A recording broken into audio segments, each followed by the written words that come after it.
Trump announced that economic sanctions on Syria would continue just 3 days before Ahmed al-Sharaa made a single move that rendered these sanctions ineffective. Panic broke out on Wall Street. The Dow Jones fell 800 points, and Trump called an emergency meeting. The economic maneuver Shara used was so brilliant that financial experts said, "We have never seen anything like this in history." The morning sun cast long shadows across the marble floors of the Syrian presidential palace in Damascus. Ahmed al-Sharaa stood at the window of his newly acquired office, gazing out at the ancient city that had witnessed countless rises and falls of empires. 3 days had passed since Donald Trump's latest inflammatory statement about Syria, and the young leader was about to make a move that would shake the foundations of the global financial system. In Washington, D.C., the atmosphere in the Treasury Department was markedly different. Secretary Janet Morrison was reviewing the latest sanctions package against Syria when her assistant rushed in with a tablet displaying Trump's latest social media post: "Syria sanctions will be tightened. No relief for the terrorist regime. American economic power will crush any resistance. America first, Arca, Syria fail." The post had already garnered millions of views and thousands of retweets from Trump's supporters. Financial markets had responded predictably. Syrian pound futures had plummeted, and international banks had begun preparing for even stricter compliance measures. But 4,000 miles away in Damascus, Ahmed al-Sharaa was orchestrating something unprecedented. In a secure conference room 3 floors below his office, Syria's most brilliant economic minds had been working around the clock for the past 72 hours. Dr. Layla Qasem, the newly appointed Minister of Digital Economy, sat across from Mahmoud al-Rashid, the former Goldman Sachs analyst who had returned to Syria to serve his homeland.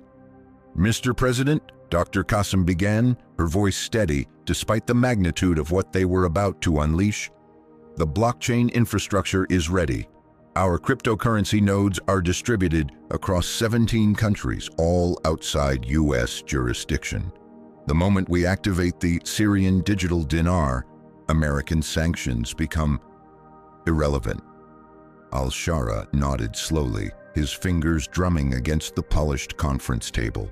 Years of strategic thinking during Syria's darkest hours had prepared him for this moment. "And our partners?"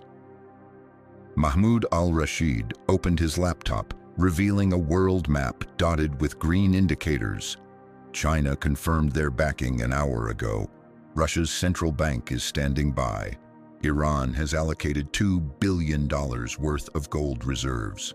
Most importantly, the BRICS nations have agreed to recognize our new currency for all trade transactions. This was no ordinary cryptocurrency. What al-Sharaa's team had developed was a sophisticated financial ecosystem that completely bypassed the US-dominated SWIFT system.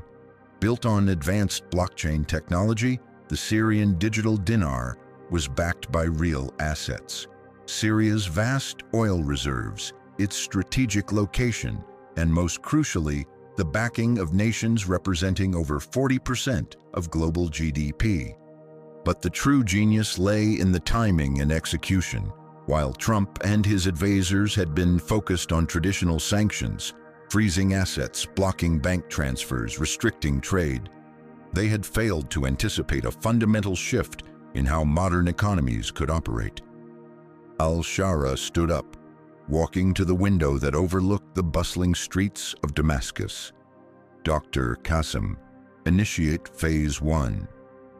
At exactly 2:47 p.m. Damascus time, just as Wall Street was opening, Dr. Qasem's finger hovered over a simple button on her tablet. "System activation in 3, 2 dots, 1 dot dot dot." The digital revolution began silently. Across the globe, servers hummed to life. In Beijing, Moscow, Tehran, and dozens of other cities, financial institutions simultaneously began recognizing transactions in Syrian digital dinars. More importantly, they began converting their Syrian trade settlements away from US dollars. The first sign of what was happening appeared on Bloomberg terminals in New York. A junior analyst at JP Morgan Chase, David Chen, was monitoring emerging market currencies when he noticed something unusual. "What the hell?" he muttered, staring at his screen. Syrian trade volumes, which had been practically flatlined due to sanctions, suddenly spiked. But the transactions weren't appearing in any familiar format. They seemed to be flowing through an entirely different payment system. Within minutes, the anomaly had been escalated to senior management. By 3:15 p.m., emergency calls were being made to the Federal Reserve. By 3:30 p.m., Treasury Secretary Morrison was on a direct line to the White House. "Mr. President," Morrison's voice was tight with concern as she spoke to Trump. "We have a situation. Syria appears to have activated some kind of alternative financial system. Our sanctions monitoring shows nothing. It's like they've disappeared from our radar entirely."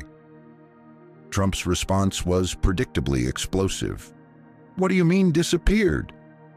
Countries don't just disappear from the financial system. Find out what these terrorists are doing and shut it down." But as the afternoon progressed, the magnitude of al-Shara's strategy became clear. Not only had Syria successfully bypassed US sanctions, but the new system was so elegant and efficient that other sanctioned nations were already expressing interest in joining. The Syrian digital dinar wasn't just a currency. It was a declaration of independence from the US-dominated financial order. Back in Damascus, al-Sharaa was receiving real-time updates. Oil exports to China flowing normally, agricultural trade with Russia processed seamlessly, construction contracts with Iranian firms signed and funded, reported Mahmoud al-Rashid, his voice filled with quiet amazement at their success. But al-Sharaa knew this was only the beginning. He had anticipated that the real test would come when American financial institutions realized what was happening. That test came at 4:17 p.m. New York time. JP Morgan's chief risk officer, Sarah Williams, burst into an emergency board meeting with news that sent shockwaves through the room. "Gentlemen, we have a problem. Syria just processed $2.3 billion in international transactions in the past hour. None of it touched the US financial system. None of it." The implications hit the room like a physical force. If Syria could successfully operate outside the US financial system, what was stopping other countries from doing the same? What did this mean for the dollar's status as the world's reserve currency? Meanwhile, the Dow Jones Industrial Average began its precipitous fall. Investors, sensing a fundamental shift in global finance, started selling bank stocks. Financial sector ETFs plummeted. By market close, the Dow had lost 847 points, one of the largest single-day drops in months. In the White House Situation Room, Trump sat surrounded by his economic advisors, each looking more bewildered than the last. "How did a country we've sanctioned to hell manage to do this?" Trump demanded.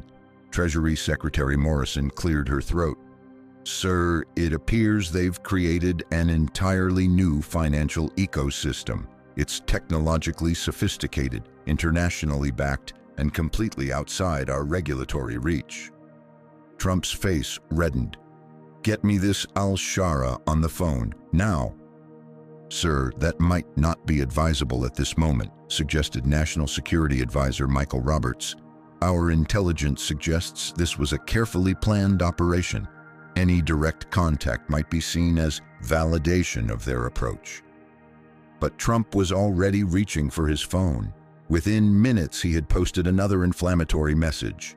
"Syria's desperate financial tricks won't work. American sanctions are permanent. We will crush their fake economy." Syria failing. The post had exactly the opposite effect Trump intended. Financial markets interpreted it as confirmation that the U.S. was losing control of the situation.